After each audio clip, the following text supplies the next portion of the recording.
Bitcoin, real estate cooperatives, community empowerment. Welcome back, and thank you for tuning in to Naijha Speaks. I'm Naijha Wright Brown, co-owner of the Land of Kush Vegan Soul Bistro in Baltimore, Maryland, and executive director of the Black Veg Society. Our guest today, Lamontre Randall of the Be More Group. He and I go way back, and we're going way back. Experiences as it relates to investing, business, and building community empowerment. So please welcome our guest, Lamontre Randall. And I see you're in there supporting Black business. You're getting haircut. So tell the viewers about yourself. Hey everyone, my name is Lamontre Randall. Real estate investor, obviously Bitcoin investor, community man, family man. A lot of my work deals with connecting people from the suites up top to the streets on the ground. So all right, so sweet. And Lamontre and I know, and I'm serious when I say Lamontre and I go way back, and this would probably be a little shocker to him and not carry on any in-depth conversation, but you remember these? Oh, no, stop. This is how far anybody. This is how far we go back, yo. I'm gonna let you tell the story about how we connected and how all this started, and then I'm gonna piggyback on that. All right, I'll hand it right back to you. Yeah. So during that time, we was trying to promote healthy lifestyles, and at that time, some people in office was into healthy lifestyles too. And we just wanted to get the book out there within the community, let people know about it. And we partnered actually a couple times with Land of Kush. One time was at the high school, and we passed out the books, but also at Vegan at the Vegan Soul Fest, and which is off the chain every year. Right. I love it. Great time. Right. Yeah, so we miss it. So yes, I went to a brunch. You were doing the brunch and lunch. You and Juwan Patterson, you were doing the lunch and brunch over on Fremont Street. What was it called again? It was like a books and brunch event. Yeah, books and brunch series. Yep, books and brunch, and we was giving away free books and free food. Yeah. Right. So Lamontre and his partner Juwan had come to the Land of Kush, and Land of Kush is definitely a collaborative company. We like to collaborate and connect with the community. So the gentleman came in, and this is how I first met them. And these were young men, and they were doing this type of stuff in the community. And I said, yeah, we can't say no. So I went over there, and I think we donated some cupcakes and a salad or something like that. And then we built this relationship. And then with the nonprofit that we had just started, the Black Vegetarian Society of Maryland, we had a hip hop dinner over at Northwestern High School. And then that's how, we got into sharing the healthy information and distributing, materials in the books. Exactly. Great. Awesome. So I have this article up here, everyone, that I wanted to share. Where is it? I want you to talk to the viewers about what this 23-year-old at that time was working to nonstop. You're working nonstop to unify Baltimore police in your community. Can you talk to us about what that experience was like? Because we're talking about this is 2016, where you are today. How are things going? What are the challenges that we're seeing and all that stuff? So this is Elite Daily that put this article out. Yes, and shout out to Elite Daily. That thing went viral, got me on the Steve Harvey Show and even more stuff. So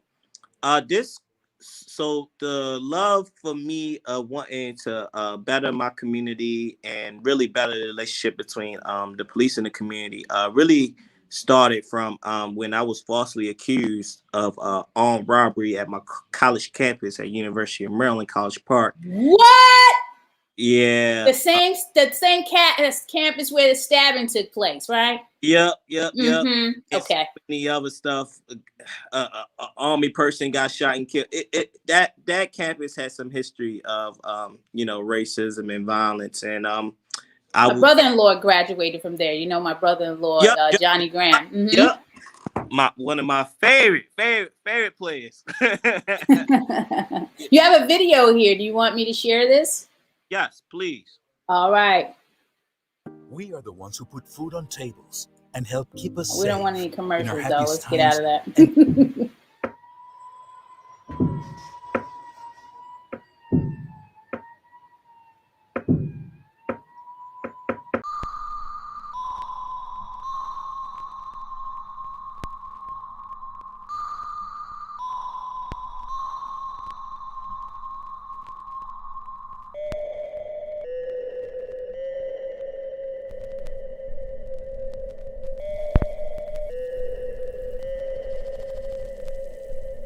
In the city, I became so numb to killings to a point where I don't flinch, I don't do nothing, I don't cry.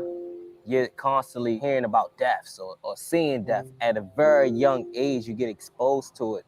It takes a lot out of you.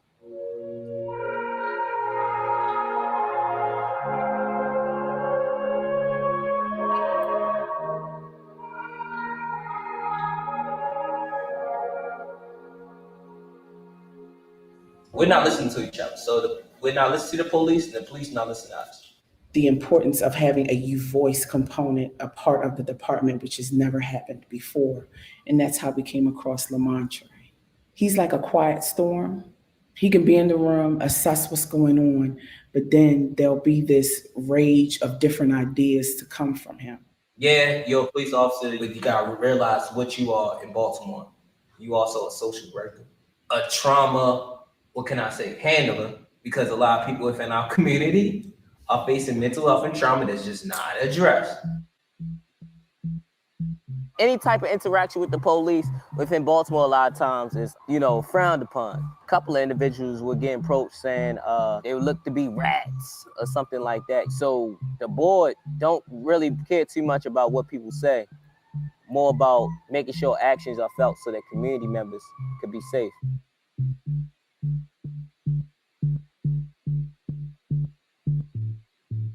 So we've learned a lot in the last year. I agree. Like I see. Well, look forward to meeting with you Wednesday. Okay. Yeah. All right. Is it on the schedule? Yes, no, it's Good. All right. I like the hat. Thank you. I never really engaged with an officer on a personal level. I think we need to see more police taking stride to really get to know its community members. I had an incident at College Park. A Caucasian woman accused me of armed robbery on campus. They arrested me, put me in a cell. I didn't commit armed robbery, anything at all. I just walked past her and she felt threatened, so she called 911. It's tough, really. I ask myself, should I even be trying to help bridge the gap between the police and community? Everyone complains, but all they want to do is tweet about it, write statuses about it. I knew that it took more than that. It took some action.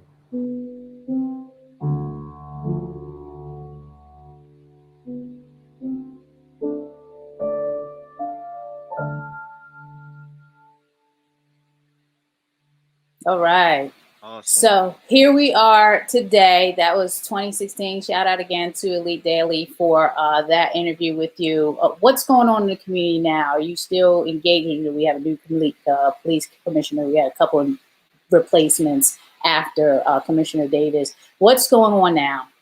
So one thing, when I was 23, I wish I knew more about the power dynamics between the police and the community, and also about the money flow when it comes to really trying to get initiatives off on the ground. We tried to push for the Millennials on the Ground initiative, and it was always an issue around the budget for it, right?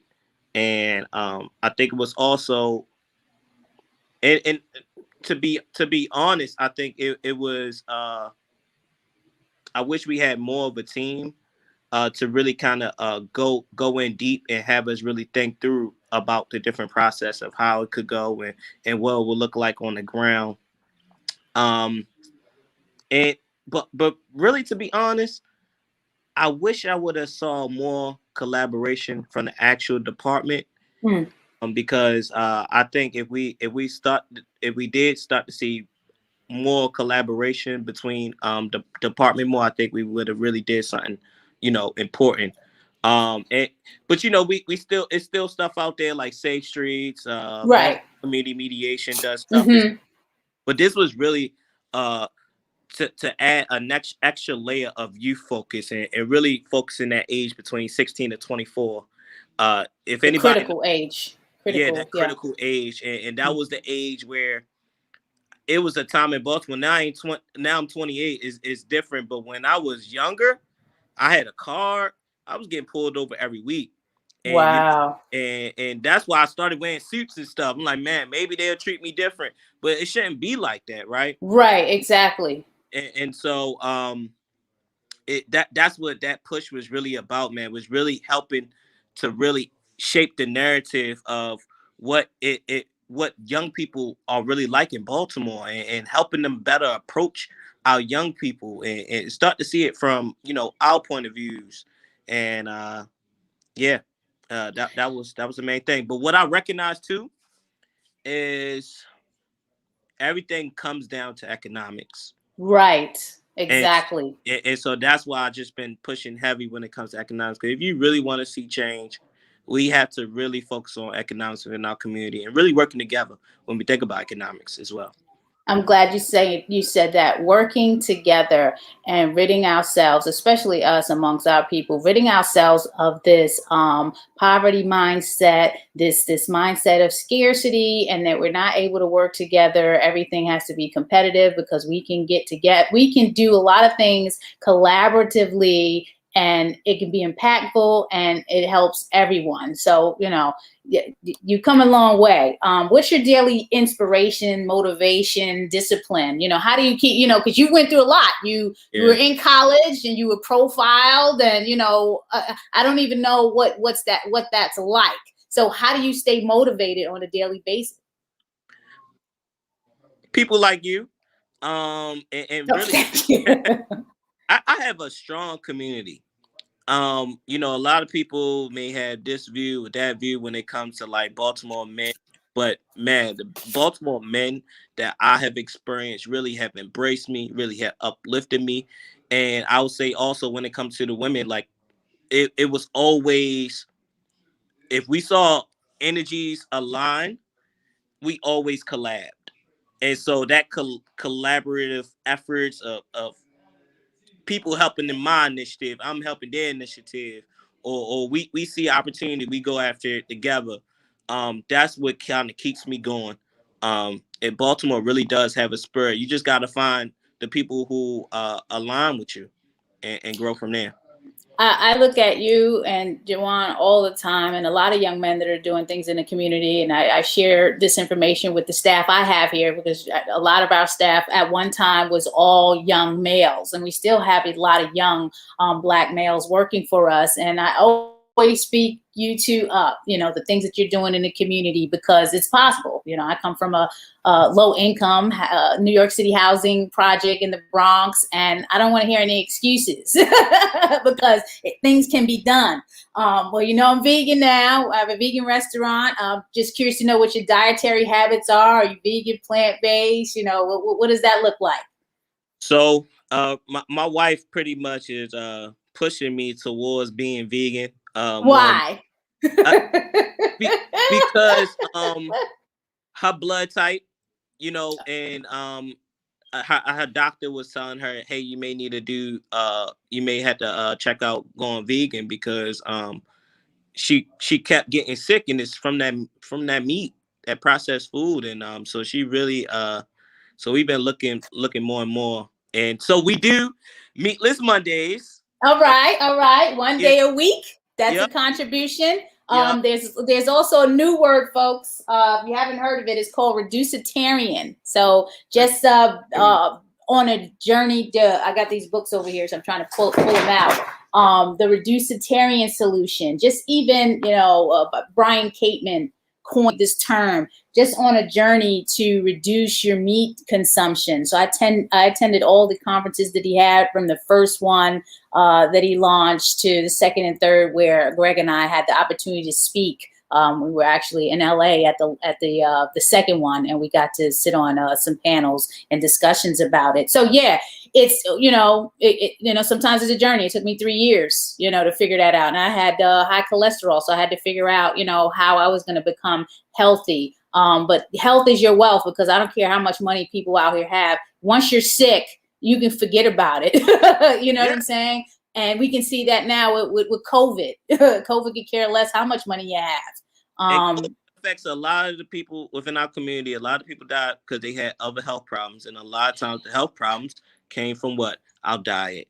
Exactly. It's garbage in, garbage out. So folks, we're meeting you where you are with the Black Vegetarian Society of Maryland. So if you don't hear me talking about that, please follow us at Black Veg of MD. Go to our website, bbsmd.org, 24/7 resource. If you don't want to talk to anybody, there's resources there. Otherwise, we are meeting you where you are. You can definitely reach out to us. And we're always here at the Land of Kush, 840 North Utah Street. Yes. I will say, I wouldn't even thought of checking out vegan food if it wasn't for Land of Kush. Like, and why is that? The ribs. They're so good. I was like, ain't no way this vegan, and so y'all introductory products is really what really makes it like, okay, maybe this isn't as bad as I think. Because at one point, being vegan just seemed like so foreign. Like, yes. It seemed impossible. Right. And now they got Impossible Burgers. Exactly. It's just a matter of education. And yes, Destiny DeJesus, who's also on the team with us at the Black Veg Society of Maryland, definitely want to follow her at Eat Yo Destiny on IG. It's all about working together. And when you mentioned about collaborative efforts, I'm all about that. And, I like to connect with people that have that same energy. And yes, Destiny, health is wealth. That's what it's all about. You have in College Park, you studied a minor Asian American Studies? Correct. When I read your bio, and everyone, Lamontre's bio is on the Facebook post that I put out and on the YouTube, so you can look at his bio there. That caught my eye, because you had criminal justice as your major and then Asian studies. Why Asian studies? Well, growing up in Baltimore, I think we all recognize that it's this secret relationship between the Asian and the Black community. And I always wanted to know, I love what they was doing when it came to economics. And I wanted to figure out, a little bit more so my community can start to do it, right? And so, but I also wanted to bridge the gap. Like when that situation happened to me, I recognized, like, dang, a lot of people don't know what Black people are going through. And I was looking at myself as a Black person. I was like, man, I really don't know what other people are going through too. And so I thought it would be ignorant for me to not know about other cultures and not know their experience here in America. And what I recognize studying Asian American studies is we all share the same issues. Right. Same issues, and not saying that, Blacks we don't deserve reparations. I fully think we do. Like, yes, all that I stuff, agree. like 100%. But I agree. What I am saying is that I think the media throws out stuff so we could pin each other against each other. And really, yes. That's not the wave. The wave is really to figure out who are our allies and to grow and build. And that's where we create real solutions. And so, especially social media creating the divisions ever since the beginning. Like, it's all about, every time I look, it is even divisions against the vegans, the Black vegans, white vegans, the ethical vegans against the animal, like so much division. But people need to sit back and think, what is the common what is the problem we're trying to solve, and how can we get together and solve it? What are those top 3 things that we need to do? So it's great that you say that. And I want one more thing, because I was able to as I was studying Asian American studies, I also went to Japan, and I recognized everything. So in Japan, they loved hip hop music. Yes. and they love like chicken, all that stuff, right? And it was like, but the way they was like romanticizing it was like in a hip hop way, and everything was sort of like had this hip hop feel that was cool, and I was like, dang, American culture is Black culture, and that's where I started to see that grow, as far as like that bond and everything like that. I always say you see a lot once you leave this country, because I've been to Japan, I've been to the island of Okinawa because my sister is in the military, and we got the opportunity to go to Japan because she was stationed there. And just like you're saying, when you go outside the country and you see, really outside of the country, and you see what other cultures and societies are going through, it's kind of like, hey, we do have these similarities. So I'm glad that you mentioned that. All right, so we hear about the Bitcoin and the real estate cooperatives. Talk to us about Kioba. I got a picture of you here in your Kioba hat, or I had a picture of you here. I'll show it in a minute. But talk to us about that opportunity and why it's so important. Yeah. So Kioba was first started through this thing called Black Men's Breakfast. So Black men were meeting every month. Free meal. We just said give what you can, and we just broke bread together. And we broke bread for several years. And then the brothers was like, okay, it's cool that we broke bread together, but we need to make money together. We need to build a better foundation for our family together, right? And if you look at the numbers, the average American, and this is not even including Black, this is like including the majority, what I'm saying, the whites and stuff, right? And so they didn't have $500 to $1,000 in savings in case of emergency. And I was getting nervous with that. And so with Kioba, it's a group of between 20 to 50 Black men, and we buy properties in Baltimore, fix it up, and we give it, sell it back to the community. We're working right now to create more affordability housing options and trying to work collaboratively. But I will say we're young, right? We only been in existence, I think, for like 2 to 3 years. Yes. And so, I asked that Baltimore gives us time, but we're also working on doing workforce development together. And really, yeah, we trying to do this training and making money as you learn type of approach for brothers. And the brotherhood has been awesome. I think it's been therapy for me. It's definitely been one of the best mental health things for me to do, because to see good Black men working together, it's like you beating what they say is impossible every day. And it is a process, just like he's saying, because you got to deal with, the group. You have over 20 men, all different ages, and you're working towards the common goal of securing property. So everyone got to decide on that property and purchase the property and build the property, right? Is that pretty much the process? Pretty much. And I'm happy you said that. So when you have, and this is why this don't happen too often, because it takes patience. It takes patience. You got teachers, you got doctors, you got lawyers, you got business owners, and everybody is what can I say, a leader in whatever space they are. Right. And so when they come here, we all have the same amount of votes. No matter how much money you put in.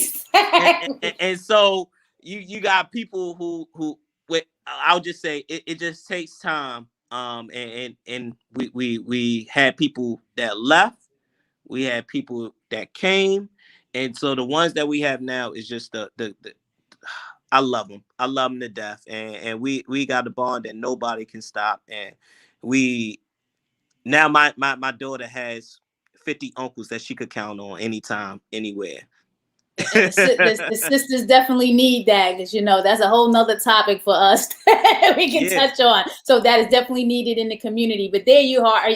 Is this in one of the places that you renovated? I see this picture here. Exactly. So this is one of the properties that we did. High quality property, and actually this house right here was we didn't even put it on the market, and it's already getting sold. Oh, so, nice. Yeah, nice. people just saw the deck work, and the beautiful craftsmanship, and they was like, man, look, I want it. I know y'all not finished yet. I want it now. And so that's what's going on in Baltimore, y'all. Blessings, blessings, blessings. So, you know, with investing, you know, everyone's, you know, hearing the talk. And if you haven't heard the talk, I actually saw some stuff. I was at a convenience store the other day, and look at what I was presented with.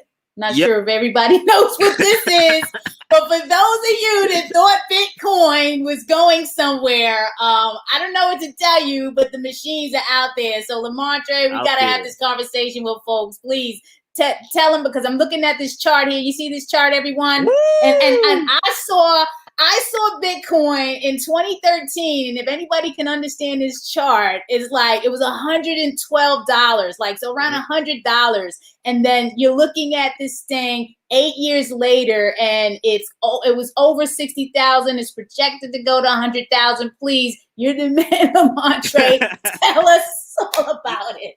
Yeah, man, I've been trying to tell people about Bitcoin for years, man. I was like, man, look, y'all want, I ain't waiting for the government. Let's go get our reparations right now. And so I've been pushing Bitcoin heavy. And I will say, now it's not too late. A lot of companies are jumping in. And I really think that $50,000 mark, I really don't think it's going to go back down to those 10,000, 20,000. I honestly really don't see it. It's getting adopted worldwide. Right. The machine should say it all. Like, look, this is serious. I'm like, what? No, what? This is serious business right now. They got like currency, digital currency. Exactly. Currency exchange right in the store right now. Yep. And so what people, I really want people to recognize is, this is just technology that really making it so that we can better transfer money worldwide. And I really want people, don't focus on, okay, but we got the dollar here in the US. Think about the other countries. Think about those different countries out there, even African countries, right? That currency continuously fluctuate.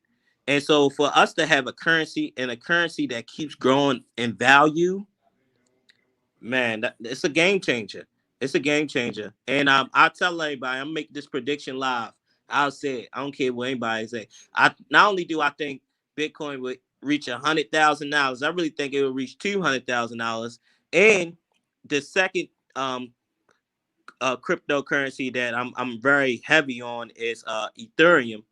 And I think it's at between 2,000 and 3,000 now. I see it reaching 20K. So let me get tell it you in now. I'll tell you a story. I had my opportunity to get into Bitcoin for the very first time before all the hype. It was low. It was probably less than $500, and you could have bought one entire Bitcoin for $500. And I was pregnant around that time, and I had registered for Coinbase. And Coinbase, if anyone doesn't know, is a platform that I use to buy and sell the currency. But I was getting authenticated, whatever was going on. I was trying to buy the share, and then you go through these technical problems, and the order never went through. I woke up 5, 6, 7 years later. I said, "Ouch! Ow!" To this day, I tell my husband the story, and he's like tired of hearing. I was like, "Yo, I could have paid off all the debt I had. It was just ridiculous." I said, "But I'm getting back into it now. I got my little fraction of a share."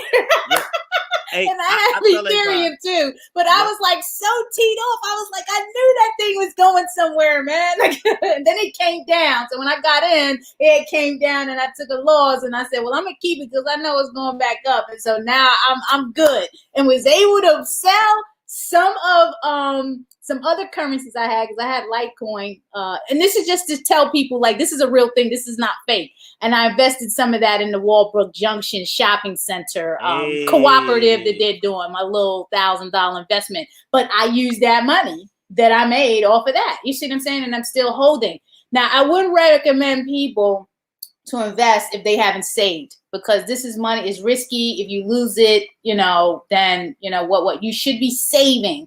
The process, in my opinion, should be to save and then invest, or save and invest at the same time. But you never be investing and not saving, because cash is king. And if you lose all your cash, then how are you going to invest? What is your opinion on that? I agree with you, 100%. I would love for people to do both, save and invest at the same time. And I would also tell people to get as much education when it comes to investing as you can. Where Um, should they go? You've talked to me about some recent folks. Like, what are your heavy hitters? Because you got me into the gotcha. Webull, which I don't trade through Webull, but I have it. Because I've been with TD Ameritrade and Charles Schwab's for many years. But I have the Webull, which is really good. And then you got me on the Kevin. Okay, well we just lost Lamontre, so hopefully he comes back in. But you want to definitely do your research first before you could invest in anything. And Lamontre has been I'm just telling him, you've been very informative to me about things, even with the Binance. And, I don't use Binance. I've registered for Binance, but there's just a lot of different things. And I would love for the folks to know what resources can they use to get education. Gotcha. So I love Dr. Boyce Watkins when it comes to Yes. Mm-hmm. education, not only education for your people, but educating yourself about investing and everything like that. I think one of the main books, especially when we talk about group economics, you gotta read Dr. Claude Anderson, all his books, but really Powernomics. Yes, I've heard of that one. That is life changing. And since we in Baltimore, you have to read Reginald F. Lewis' book, Why Should White Guys Have All the Fun? And people who don't know Reginald F. Lewis, this man created a $1 billion business, African American back in the day. And I believe he died due to cancer, but this man was revolutionary in everything that he did. And also, it's another book called They Call Me Little Willie. A lot of people don't know the history and the story behind Willie Adams, but I think it's important for Baltimore folks to really know about Willie Adams, and what he did really is leaving a mark on our city till today still. And so it's so important for us to know our history. And when it comes to apps to download, when it comes to investing, I love Stash. So Stash allows you to buy and sell stocks with as little as $5. They also have it set up where it's fun and friendly, so you can buy several companies at once through mutual funds. So they got that set up all for you. And also Robinhood, you could do Robinhood. I don't like Robinhood that much. One day I'll talk about it a little bit more. After that GameStop thing, I kind of right and the AMC.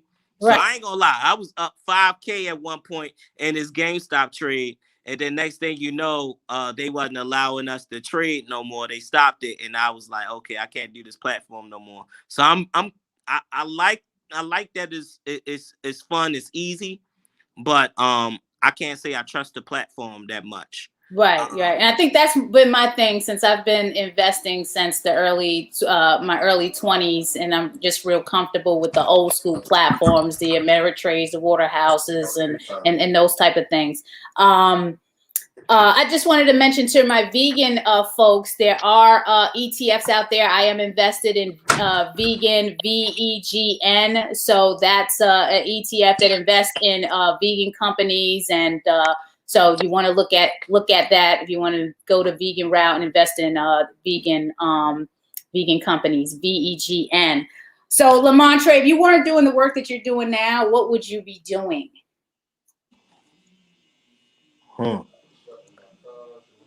It wouldn't be God's work. Because what I'm doing right now is what God intended me to do. Right.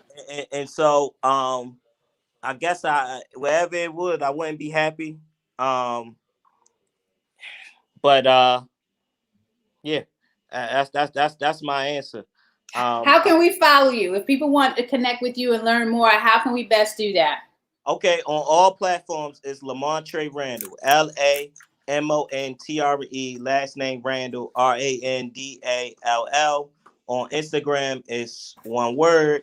Facebook, obviously Lamontre, last name Randall. Twitter, Lamontre, then the number 21. And if you're trying to reach me through email, Lamontre_Randall@yahoo.com. And just give me a little bit. I'm a busy man. Just give me a little bit of time to respond. Because I'm a businessman, I will respond within 24 to 48 hours, though, guaranteed.